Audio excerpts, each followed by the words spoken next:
Student question number 6 जिसमें हमें क्या दे रखा है, एक गनाब है। गनाब की हमें लंबाई, चौड़ाई, ऊंचाई इन तीनों का योग दे रखा है।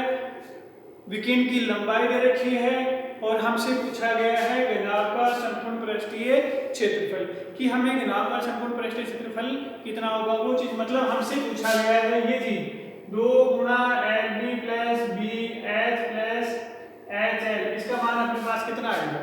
अब यहाँ हमें ना तो लंबाई पता है, ना ऊंचाई पता है, ना चौड़ाई पता है। हमें केवल पता है कि इन तीनों का योग कितना होगा 19।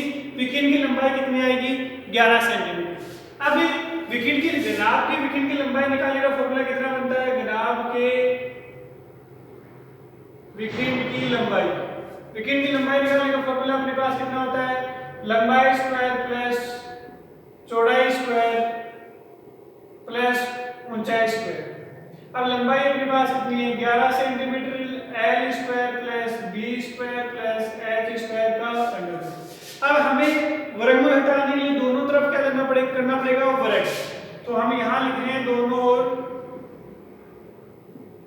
का वर्ग करने पर वर्ग यदि हम कर रहे हैं तो 11 का वर्ग L square plus B square plus H square का होल स्क्वायर। अब यहाँ से स्क्वायर से रूट क्या हो जाएगा कैंसिल। 11 का स्क्वायर कितना होता है 121 बराबर हमने लिख दिया L square B square plus H square.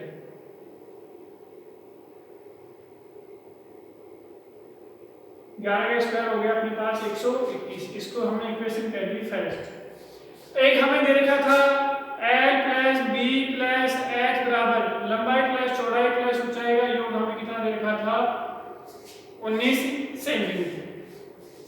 अब यहां से हमने एक सर्वसम्मिका पढ़ी है, एक हमने सर्वसम्मिका पढ़ रखी है कि x plus y plus z, या फिर एक बार इसका होल स्क्वायर कर लो। समीकरण 2 का वर्ग करने पर, समीकरण 2 का वर्ग करें तो L plus B plus H का होल स्क्वायर बराबर अपने पास 19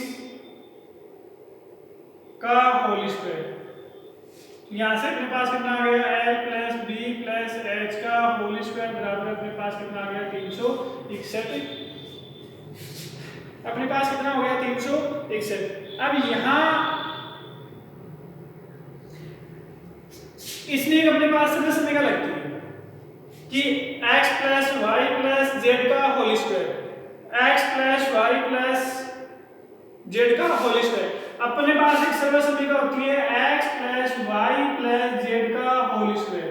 वो कितनी होती है x square plus y square plus z square plus 2xy plus 2yz plus 2zx। यदि इसमें इस सर्वसम्मिका का उपयोग करें तो यहाँ x की जगह हमारे पास कौन आ रहा है L, y की जगह कौन आ रहा है B और z की जगह कौन आ रहा है H। इसमें यदि सर्वसम्मिका लगाते हैं तो ये अपने पास कितना बनेगा x square plus y square, मतलब x की जगह अपने पास कौन आएगा L, तो L का स्क्वायर प्लस y की जगह कौन आएगा तो B का स्क्वायर प्लस z की जगह कौन आएगा H, z की जगह कौन आएगा H, तो H का होल स्क्वायर। फिर 2 LB plus BH plus HL बराबर में अपने पास कौन आ गया 361। बराबर में अपने पास कौन था 361। अब इसका मान अपने पास दे रखा निकाल रखा है समीकरण फर्स्ट में L square plus B square plus H square का मान हमने कितना निकाल रखा है 121। तो समीकरण 1 से हम इसकी जगह कितना रख सकते हैं 121। कहां से लिखा हमने समीकरण 1 से। अब इन दोनों में से क्या कॉमन आ रहा है, सभी में 2 कॉमन है तो यहां हमने क्या कॉमन ले लिया 2, कौन बच गया LB प्लस 2 हमने कॉमन ले लिया तो यहां से कौन बच गया BH, यहां से कौन बच गया HL बराबर में अपने पास कौन सा आ गया 361। 121 को दूसरी साइड दे दिया तो यहां से कौन बचा 2 LB plus BH plus HL बराबर कितना हो गया 361 माइनस कितना हो गया 121। मतलब हमने यहां से इसको ट्रांसफर इसका पक्षांतर कर दिया। क्या कर दिया गया इसका पक्षांतरण, और पक्षांतरण इसको इस साइड पक्षांतरण किया हमने, तो इस साइड किसमें था प्लस में, दूसरी तरफ गया किसमें हो गया माइनस में। तो यहां अपने पास कितना आया 2LB plus BH plus HL बराबर अपने पास कितना 361 में से 121 के कितने बच गए 240। ये क्या चीज है, इसको हम क्या कहते हैं, देखो हमने ऊपर घनाभ का संपूर्ण पृष्ठ क्षेत्र कितना लिखा था 2LB BH HL, मतलब ये क्या चीज है, किसका सूत्र है, घनाभ का संपूर्ण पृष्ठीय क्षेत्रफल। अपने पास बना गया 240 वर्ग सेंटीमीटर। मतलब यही चीज हमसे पूछी गई थी, क्या घनाभ का संपूर्ण पृष्ठीय क्षेत्रफल हमने किससे निकाल लिया 240 वर्ग centimetre. Next question, question number 7। Question number 7 में हमसे क्या कहा गया,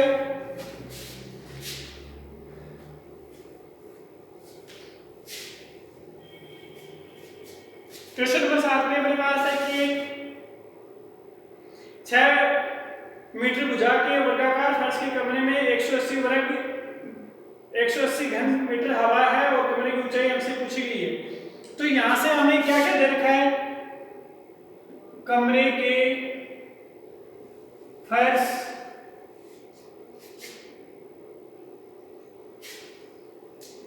वर्गाकार फर्श, फर्श की आकृति कैसी है, वर्गाकार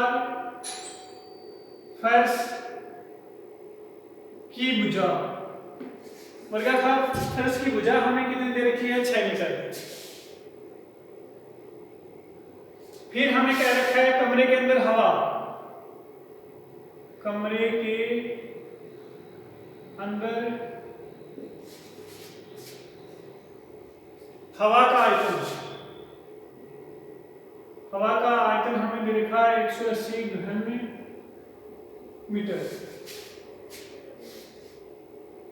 हमसे पूछी गई है कमरे की ऊंचाई, क्या याद करके हमसे क्या पूछा है, कमरे की ऊंचाई, कमरे की ऊंचाई हमसे पूछी गई है।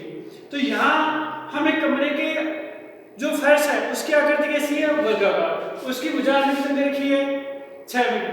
फिर हमें कमरे के अंदर का जो आयतन है, कमरे का जो अंदर का जो आयतन मतलब कमरे के अंदर जितनी हवा है उसके अंदर पूरी कितना पूरा का पूरा कितना भरा हुआ है, उसका आयतन हमसे कितना बता रखा है 180 घन मीटर।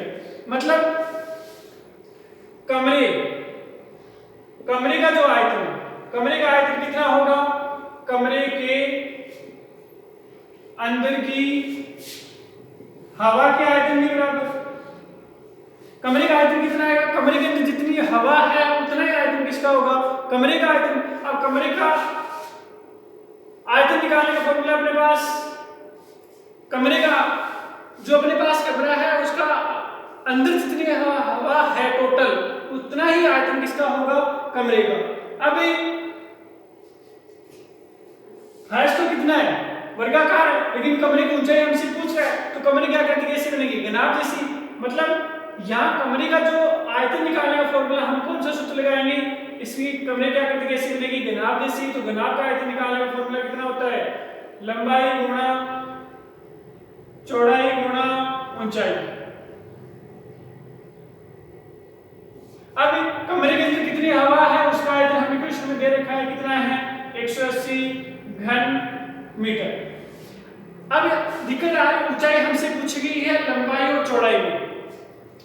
कमरा जो अपने पास आता है इसकी ऊंचाई जो आती है, ये फिर फर्श कैसा है, वर्गाकार, कैसा है वर्गाकार। दूसरा आयतन निकाल, कमरे का आयतन यदि हम निकालते हैं तो दूसरा फॉर्मूला हम ये लिख सकते हैं, कमरे के आधार, आधार का क्षेत्रफल गुणा ऊंचाई, या इसको हम ये भी लिख सकते हैं, कमरे के आधार का क्षेत्रफल गुणा ऊंचाई बराबर अपने पास कमरे के हवा का आयतन कितना था 180 घन मीटर। अब कमरे का आधार कैसा होता है, कमरे का आधार किसको कहते हैं, फर्श को, और फर्श का हमें भुजा दे रखी है कितनी 6 सेंटीमीटर। तो कमरे के आधार मतलब वर्गाकार फर्श, वर्गाकार फर्श का क्षेत्रफल गुणा ऊंचाई बराबर अपने पास कितना आ गया 180 घन मीटर। वर्गाकार फर्श का क्षेत्रफल कितना होगा, भुजा गुणा भुजा, भुजा हमने कितनी दे रखी है, या फिर इसको कितना लिख सकते हैं भुजा गुणा भुजा, या फिर आप सीधा कर दो 6 गुणा ऊंचाई बराबर कितना आ गया 180 घन मीटर। ऊंचाई निकाल, ऊंचाई हमें ज्ञात करके बतानी थी, तो ऊंचाई इस साइड रख लो, 6 गुणा 6 को दूसरी साइड क्या कर दो पक्षांतर, तो 180 6 गुणा 6 18 अपने पास कितना आ गया 30, कितना बच गया 5, मतलब ऊंचाई अपने पास कितनी आ गई 5 मीटर। मतलब कमरे की ऊंचाई, अतः हम क्या कह सकते हैं कि कमरे की ऊंचाई अपने पास कितनी आएगी 5 मीटर। ये था आपके पास क्वेश्चन नंबर 7 कंप्लीट।